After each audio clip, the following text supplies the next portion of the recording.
We live in a time of massive technological advances. Some of the stuff that is coming in the near future is even better. Most of us would not enjoy living 1,000 years ago with no electricity, no penicillin, and a much shorter life expectancy. There is a troubling trend that allows wealthy parents to use advanced genetic technology to create the ideal offspring. So far, this is only legal in China, but it's only a matter of time before this becomes legal everywhere. Essentially, you get as many eggs from the woman as possible and then fertilize all of them. And then use genetic technology to pick the best ones. It's easy to see how this can, over 10 or 20 generations, create two distinct classes of humans, far beyond what people imagine today. I read this article in a fringe scientific magazine about all the terrible ways people could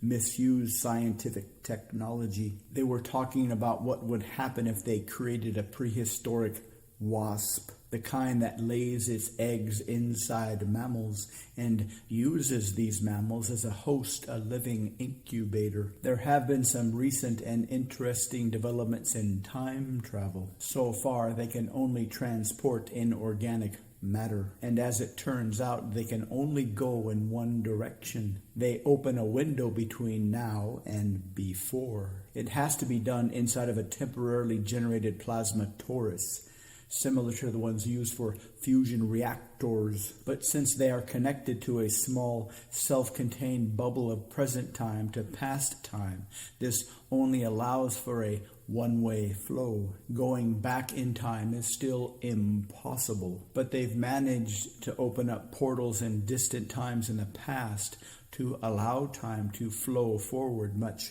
quicker. Because entropy is much lower in the past, much lower than it is now, it creates a very large entropy differential. This means the flow of time is hard to manage, hence the need for the plasma torus. But some believe these experiments should be stopped immediately. In the past, there have been 5 large-scale extinction events. It's believed that the atmosphere in those extinction events was extremely toxic. The fear is, since they can't really calibrate the time of the opening of the entropy portal, they might inadvertently tap into a very toxic inorganic environment. And if they happen to tap into a very toxic past, and it also happens to have a entropy pressure differential larger than the plasma torus, it might not be closable. This, of course, would lead to a present-day extinction event. Because these experiments are being done on an artificial island in international waters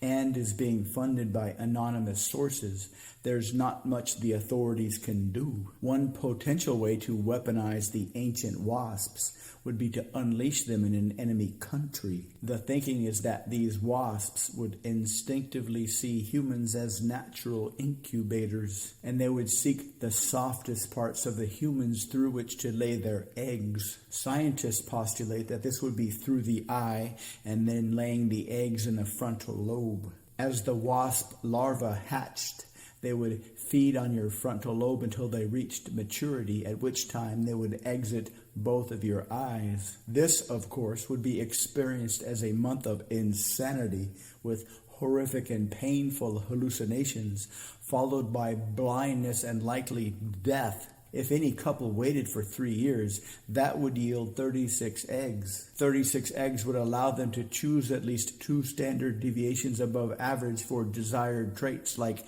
intelligence and physical attractiveness. After 10 or 20 generations, this would lead to essentially 2 classes of humans. One top-tier class of super intelligent, super attractive, and super wealthy, and then everybody else. Of course, the wealthy, intelligent, attractive class would be like Earth's new nobility, and the rest of us would essentially be the labor or the food. In 1,000 years, technology will no doubt advance quite a bit, so much that those who are alive in 1,000 years and those who have access to the latest technology will look back to now and wonder how we could have survived under such horrible conditions. Of course, by that time, the vast majority may be living even less well off than most people live today, and only the genetically modified, wealthy, and hyper-intelligent elite would have access to this new technology. They may even create theme parks where we ancient humans survive by fighting, killing, and eating each other. And the elites can float around in their protected, invisible vehicles and watch us lower-class primates unknowingly entertain them.